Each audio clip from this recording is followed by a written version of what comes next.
ऐसा लग रहा है कि 2024 की तैयारी अभी से शुरू हो गई है और उत्तर प्रदेश में कुछ ज़्यादा ही बेचैनी है। बिल्कुल, देखिए उत्तर प्रदेश एक ऐसा राज्य है जहां पर बंगाल हो या बिहार हो, उसके बावजूद बीजेपी को सबसे ज़्यादा फोकस इस पर होगा। वो बिहार और बंगाल से भी उतना नहीं डरेगी जितना उसको उत्तर प्रदेश की चिंता है।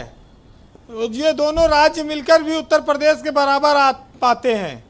तो ऐसे में सीटों के मामले में उत्तर प्रदेश बहुत भारी है और बीजेपी ने जिस तरह से यहाँ पर खुला मैदान कह ले कि वो दौड़ रही है, विपक्ष की एकता यहाँ दिखाई नहीं पड़ती है। जातीय समीकरण ऐसे हैं कि वो एकजुट होने नहीं देते और नेता ऐसे हैं कि वो एकजुट होंगे नहीं। और अगर ये सब एकजुट होने की तैयारी भी करेंगे तो फिर और भी बहुत सारी एजेंसियां बैठी हैं दिल्ली मुंबई में, तो वो छोड़ेंगी नहीं। तो बीजेपी यूपी में तो कोई कसर 2024 में छोड़ने वाली नहीं है। अब देखना यह है कि जो दूसरे दल हैं, देखिए कांग्रेस और मायावती के पास 10 सांसद हैं। वो तब है जब वो अखिलेश के साथ मिलकर लड़ी थी। 2014 में उनके 0 थे। कांग्रेस एकदम पावरलेस है, उसके पास 1 सांसद है। वो कैसे चुनाव लड़ेगा? शक्तिहीन हो चुके हैं। लड़ाई अगर आप देखिए तो जनाधार खाली अखिलेश यादव के पास है। बीजेपी जानती है अखिलेश के पास 100 से ज़्यादा विधायक हैं। उसको रोकना समाजवादी पार्टी को है। समाजवादी पार्टी को रोकने के लिए वो किस तरह के, अभी तो 1.5-2 साल है चुनाव में, अभी तो बहुत सारी चीज़ें सामने आएंगी।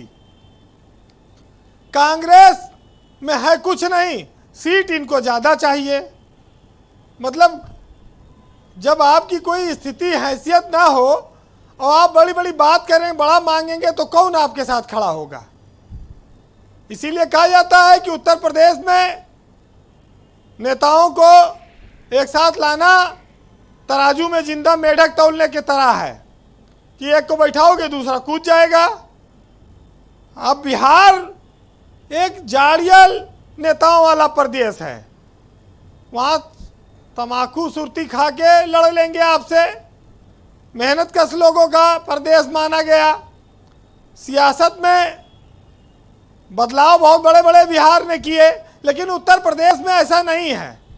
उत्तर प्रदेश में जनता आराम तलब है। जनता यहाँ पर बहुत ज़्यादा बदलाव के बजाय भोजन मुफ्त का चाहती है, आराम चाहती है, हिंदू मुस्लिम का मुद्दा चाहती है और धर्म कर्म चलता रहे इसकी व्यवस्था चाहती है। तो कहाँ से होगा ये सब? ये लोग एकजुट होकर उत्तर प्रदेश में चुनाव नहीं लड़ सकते, इसकी संभावना बहुत कम है। देखिए अभी तक अगर आप देखेंगे तो बीजेपी का सारा जोर समाजवादी पार्टी की ओर है। वो मानती है कि मायावती और कांग्रेस पार्टी उनको बहुत चुनौती देने की स्थिति में नहीं है। आप आने वाले 1.5-2 साल में देखिएगा बीजेपी बहुत सारे नेताओं को तोड़ेगी, विधायकों को भी तोड़ सकती है और बहुत सारे चमत्कारिक निर्णय सामने आएंगे। सबसे बड़ी बात यह है कि जो छोटे छोटे दल हैं इनकी मजबूरी है कि बहुत दिनों तक विपक्ष में नहीं रह सकते। राजभर है, शिवपाल की पार्टी है, आप लोक दल को भी देख सकते हैं। लेकिन लोक दल को चूंकि राज्यसभा मिल गई है तो हो सकता है कि अखिलेश के साथ अभी वो रहें, लेकिन कोई गारंटी आप नहीं ले सकते कि लोकसभा तक रहेंगे ही। इसके अलावा केशव देव मौर्य का खैर बीजेपी क्या करेगी लेके, पता नहीं लेगी कि नहीं। उनके पास अनुप्रिया पटेल है ही हैं। तो मोदी की राह उत्तर प्रदेश में देखिए निष्कंटक है। ये इकट्ठे हो पाएंगे कि नहीं? जैसे बीएसपी, कांग्रेस और ये बाकी अपोजिशन समाजवादी पार्टी के नेतृत्व में जो चल रहा है या जो रूठ कर गए हैं, ये क्या आप लगता है कोई पॉसिबिलिटी है कि ये सब इकट्ठे हो जाएं 2024 में? मिर्जा जी, यूपी के नेता, इनके पास कुर्ता तो कड़क रहता है लेकिन वोट न देने वाला आदमी है ना, जनाधार है। तो ये बातें बड़ी करते हैं, ये इकट्ठा कैसे होंगे जब कांग्रेस को उत्तर प्रदेश में 25-30 सीट चाहिए होगी गठबंधन में, मायावती 50 लड़ेंगी, तो समाजवादी पार्टी कहाँ जाएगी? लोकदल कहाँ जाएगा और दल कहाँ, यहाँ एक साथ आना बहुत मुश्किल है। यहाँ ऐसा कोई समीकरण नहीं दिखता कि ये लोग बीजेपी को रोक पाएंगे। और बीजेपी का 75+ का नारा है उत्तर प्रदेश में, वो उसको पाने के लिए कुछ भी करने को तैयार है। तो ये नेताओं में एकजुटता की आप कोई उम्मीद ना करिए।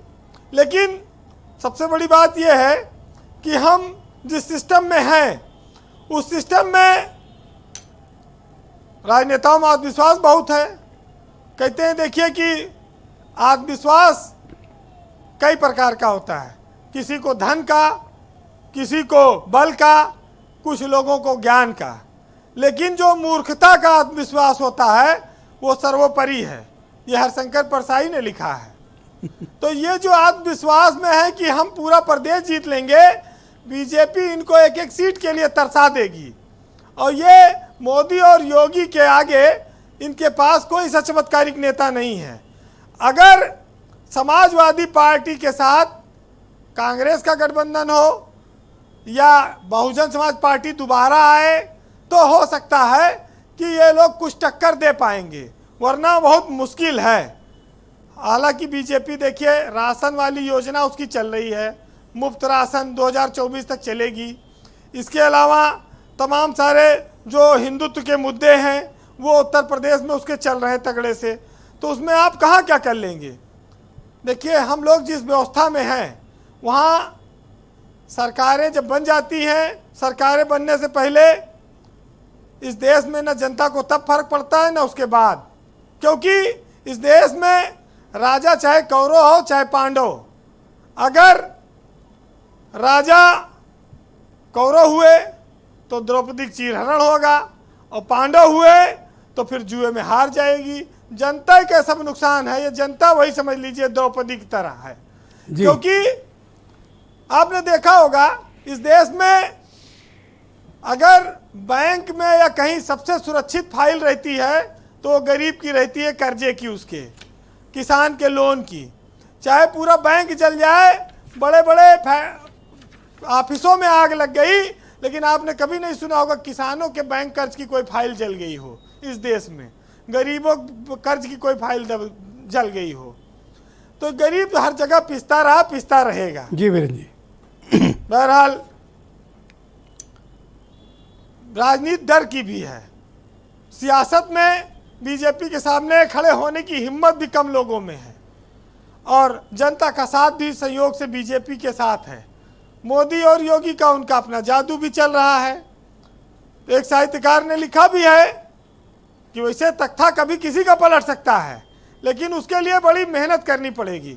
नीतीश कुमार से पहले ममता बनर्जी भी एक ध्रुव बनी थी देश में, लेकिन राष्ट्रपति और राष्ट्रपति चुनाव में वो गायब हो गई। अब नीतीश कुमार को लोग बना लें, 72-74 साल उनकी भी उम्र हो रही है, कितना दिन लड़ेंगे। वैसे एक साहित्यकार ने लिखा है कि मोहब्बत के चिरागों को जो आंधी से डराते हैं उन्हें जाकर बता दो कि हम जुगनू बनाते हैं। और सियासत दो किनारों को कभी मिलने नहीं देती, चलो दोनों मिलकर किसी दरिया पर पुल बनाते हैं। बहुत बहुत शुक्रिया आपका वीरेंद्र जी, बहुत बहुत धन्यवाद।